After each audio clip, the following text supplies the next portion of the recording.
Hi guys, and welcome back to On the Fence. So Liverpool have progressed through to the semi-finals of the Champions League by beating Porto away. 4-1 it ended up in, to be honest, the worst 4-1 I think I've ever watched in a weird way. Before I get into this video, I do want to just say, recently after the Chelsea game, I've just reached 160 subscribers, which to a lot of people isn't a lot. To many people it's not a lot of subscribers at all, and in truth, in trueness, it's not. But to me, considering where I started, 160 subscribers is a lot of subscribers. To just, if you put 160 people in a room, it's a lot of people. Do you know what I mean? So, thank you from the bottom of my heart. A lot of the time it's not about how many subscribers you get, how many comments, how many likes and stuff like that. A lot of the time for me, it's just about being heard, and being able to, bounce opinions off people and stuff like that and have chats. But for me, like I said, thank you very much for getting me to 160 subscribers. I'm on the road to whatever I can achieve really on YouTube. There's no real target as such, but I do want to keep going and get as many as possible to get as many people listening and integrated into this as possible. The more reds, the better anyway, as far as I'm concerned. So, yeah, let's get back into the game anyway. The first half we weren't great. We lacked a lot of everything really. We couldn't really get our foot on the ball. We were losing it in midfield a lot. There was a few changes to the midfield and a few changes to the team in general. Firmino didn't start the game. Origi was in place of him. I think he went on the left though. To be fair, I think Mane went up front. We had Milner and Gini on. Gini back from I think a game or two out. Personally for him, good to see him back and stuff like that. Defence back to normal. I think Matip Matip was in against Chelsea anyway. So, strong team really, to go and get the job done, and thankfully we did. But like I said, the first half was a bit poor. Van Dijk and Matip had a tough time with Marega, I think his name is. He was a good little outlet for Porto. They were finding him a lot, and his pace worried Van Dijk. Of course, nothing came from it. They didn't get a goal in the first half, but they had a lot of chances. Granted, the chances were long shots from outside the box, which were quite tame, and tame other chances too. And a lot of the time, the chances that fell to Porto were weren't taken whatsoever. A better technique, and they may have scored, but they didn't. Second half comes and Firmino comes straight on for Origi. I think, nothing against Origi. I just think this wasn't the game for him, to be fair. Some games you have a player on the shoulder of the back line, and big strong player like Origi who's quick as well. You can put long balls over the top and find them and stuff like that. And some games it works really well. Maybe against Cardiff it might work this weekend, but in this game it didn't. And as soon as Firmino come on, you saw that straight away. He's dropping back into the 10 position, like false 10 position, we call it. And he's picking the ball up from deep. He's turning around and he's giving it to Salah. He's giving it to Firmino. He's not, because that's himself. He's giving it to Mane and stuff like that. He's just linking the play a bit better from the middle. And we kind of struggled with Origi and complete polar opposites with Firmino. We get the goal through Sadio Mane. Actually, to be fair, the goal comes in the first half, I think, doesn't it? Yeah, sorry. Goal comes in the first half out of nothing, really. Porto have a chance in the up our end of the pitch. We go the other end and score. It was ruled out at first for offside. I think Salah has a shot, to be fair, with his right foot. But if it is a pass, it's a fantastic pass, the vision on it. But I think it was a shot, and Mane just kind of toes it in to make it 1-0.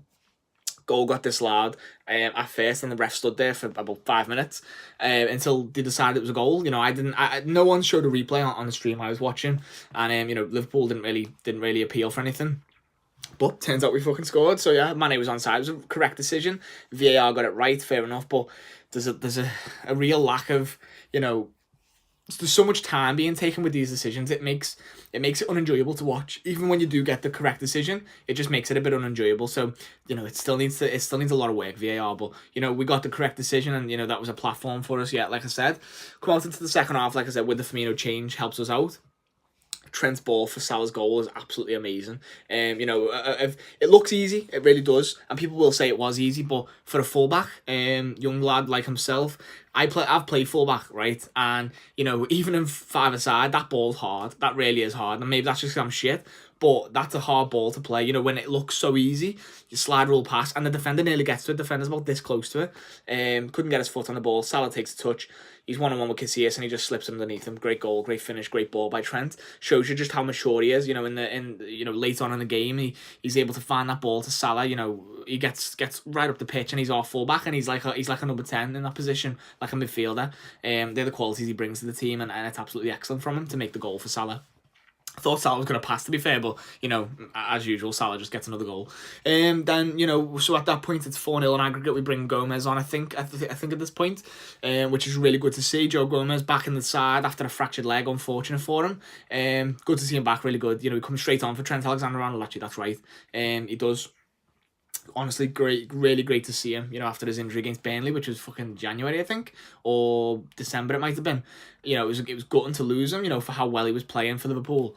You know, Matip's done great in the first team since his absence. You know, of course, we had that game against Wolves where we had no fucking fit centre-halves and stuff like that. Henderson was possibly going to play centre-half. Fabinho had to play centre-half, so it's good just having another body, but also just good for Gomez for his development. He's a young lad. He's really good. You know, when he was standing alongside Van Dijk in the team earlier this season, he was looking, you know, as good as, if not better than Van Dijk at times.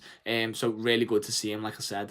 So yeah, Militao gets the goal for Porto. You know, lapse in concentration. Everyone switches off, and he just gets ahead. He rises above everybody. He looks about 8 foot tall when he jumps. To be fair, he's a good player, Militao, and he was dealing quite well with Mane in the first half, and bits and bobs in the second, but, you know, he gets the goal to make it 2-1, makes it a bit nervy. Porto start attacking again, and then, you know, we go the other end of the score. I think Miller on the right hand side puts a cross in for Bobby, but easy header. You know, it's going to Bobby's left hand side. He just headers it down, which is, you know, as a striker, that's what you always should do. You know, heads it down. Casillas has got no chance. It goes in. It's 3-1 to Liverpool. It's 5-1 on aggregate. And then to add insult to injury, Virgil van Dijk gets a goal from a corner to make it 4-1 to Liverpool. I think Salah Mane tries to get the first header. It flicks back. It goes to Virgil van Dijk. He doesn't have to jump. He just heads it down again. Great attacking header, you know, heads it down. And talking about Virgil van Dijk, I think in the first half, like I said, he had a tough time with Mariga. He had a tough time with Porto in general, like we all did. Not just Van Dijk and not just one player in particular, but second half, you know, there's a reason why he's only been dribbled past once, like all season. I think it's just because when the other team are attacking, he doesn't go diving in thinking, I've got to win this ball, like it's last ditch, I've got to make this tackle, which some defenders do. Joel Matip's quite culpable of that sometimes. Lovren's culpable of that. You know, Trent can be, Robertson as well. They're very hesitant. They're very reluctant to sit back and let the attack sort of break out and then see where to go, like, you know, picking your moments. And that's what Van Dijk does perfectly. You know, other players will dive in. We've had lots of defenders in the past that do that, and even now, like I've just said. But Van Dijk's willing to just, you know, wait for the right moment, and as soon as the, you know, players make a bad touch or something like that, he's either able to step in or put them on a weaker foot and stuff like that. So it's great defending from him, and you know, great calmness, and you can tell he's a leader because he's able to transform our defense by doing that. You know, other players now have them traits about them where they're not just diving into tackles, because we've seen that so many times. Last year we were pressing from the front, then we were pressing from midfield, pressing from the back. You know, and you know, it felt like if we didn't win the ball, the other team were just going to slice through us, and at times that happened. Especially against good sides. Anyway, you know, Man City away was a perfect example of that. But Van Dijk, just so calm, so assured. He knows when is the right moment to do it, and you know, that's the difference he's made at Liverpool so far in his career. And he's only been here a year and a half, something like that, or maybe a year and a half. He's just made such a difference. Alisson had nothing really to do. He made a couple of good saves from tame shots, like I said. But Fabinho in the middle of the park as well was a massive difference, and has been a massive difference since he come in. You know, breaking up attacks. You know, he's against Chelsea at the weekend, he was absolutely phenomenal, and he could have got man of the match alone for his performance against Hazard. But again tonight, you know, he just, a few times I noticed, like, you know, when Porto trying to play it out from the back, and then Casillas plays the ball forward, Fabinho's just there, you know, screening the defence. So the ball doesn't even have to, half the time, you know, he makes the defence look better sometimes, because they're not even having to win headers, because Fabinho's there instead. You know, he's making the blocks, he's making the tackles, he's making the headers, in and around that, you know, centre circle area when the goal kicks arise and stuff like that. Crosses in the box, he's there as well, helping out the defence. Fabinho just wants to defend, and that's brilliant. And that's what we need in the team. So many players are wanting to go that way. That way as in attacking. But Van Dijk, Fabinho, Robertson, stuff like that. They want to get back for the most part with Robertson anyway. Players that just want to get back and defend is a great quality to have. They can do it going forward. Absolutely. Look at Van Dijk. So he's got 6 or 7 goals this season. Fabinho's got a couple of goals and assists, but the first and foremost, their fundamental qualities are defending, and they do that well too. Even better maybe than they do going forward. So absolutely. Again, I've mentioned Firmino being the difference, the glue in the midfield, the web. Making the attacks, making the lines of attacks into their final third. Crucial to our wins this season, all of them really. Barcelona in the semi-finals after they twatted United yesterday. Messi's gonna be it's gonna be amazing. Look, I'm not even gonna talk about how hard the game's gonna be. We all know it's gonna be hard. It's Barcelona. It's Champions League. It's semi-finals. The pressure's really on. But let's just enjoy it. We've knocked Bayern Munich out. Last year we got to the final. This year we've got to the semi-final so far, and possibly the final. And I think looking at it, I'm not going to say too much. All I'm going to say is that Barcelona, might be a scary contender in this Champions League, but so are we. We are too. There's no easy game in this Champions League anymore, and there never really is, because it doesn't matter who you come up against. Every team is going to do well, against you at some point. Barcelona, going to the Camp Nou first, then Anfield second leg, like it used to be. I'm really looking forward to it. I just wish we could play that game now. Get the Champions League over and done with. Let's go and win it now and then go with the league. But one step at a time. A team who can't do that this season are Manchester City. Spurs will beat them. City are out. Fantastic. I would have wanted Manchester City to be the team we faced in the final if we possibly did get there, touch wood. But, I'd save you. It's great to see Tottenham doing exactly what we're doing, really. Tottenham had so many bad times, and I'm not gonna really dwell on Tottenham, but just as this way. It's good to see Tottenham replicating what we've done in the past and stuff like that. They might have took a while longer to do it, but this season they've been excellent in the Champions League too, and they deserve to be exactly where they are. And them against Ajax, I said it to a few people today. I said that Tottenham versus Ajax is going to be a really good semi-final to watch. It's a good job they're on different days, I think. So get to watch us versus Bayern Munich. No, us versus Barcelona, and then getting to watch Tottenham versus Ajax on the other day. That's going to be really good, because that game's going to be absolutely fantastic. Both legs are going to be really good. Attack versus attack, it's going to be great. Counter-attack versus counter-attack. Our game's going to be great as well, of course, but, some really good games now. Laughing at the fact that Manchester City are out, they can't do the quadruple now. Let's hope they don't even get to do the treble either. Let's hope that it's just a domestic double for the cups, and the league's ours as well. Speaking of, Cardiff away next in the league. It's going to be a tough game, regardless of what anybody says. As much as it's a winnable game, because Cardiff are third from bottom, and they're pretty much all but doomed. They're still a tough side to break down. Chelsea had problems with them a couple of weeks ago. Chelsea should have got beaten, to be fair, by them a couple of weeks ago. But, they got lucky, really, by a poor linesman's decision. So we need to go to Cardiff and realise... Oh, fucking hell.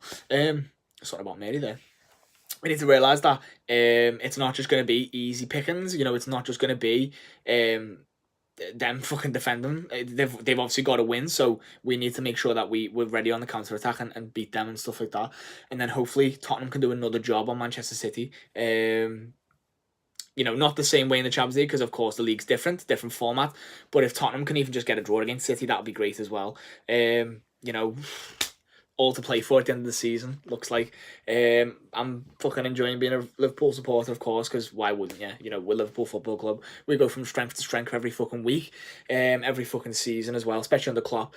It's been a great ride so far. Let's keep it going. Hopefully we're just getting to we're not even at the top yet. And then the last few games of the season are going to be the real but not a downward spiral, not that bit. It's going to be the most exciting part, where you're going down and you feel sick to your stomach, but you're getting the best of it. That was a really poor analogy. I hope you know what I mean. Subscribe to all this nonsense if you really want to. Like I said again, thank you for the 160 subscribers. Let's get 160 more. That makes 320. Oh, great maths. And then we'd be on the way to 500. That'd be fantastic. Yeah, subscribe if you want to. Comment down below. Let me know what you think. Who you think's man of the match. I'm gonna go with Manny. Why not? Yeah, Manny. Why not? Why not? Don't know why. Who knows? Thank you for watching. I've put on the fence. This is absolutely terrible. I'll see you the weekend for Cardiff. Take care. Bye bye.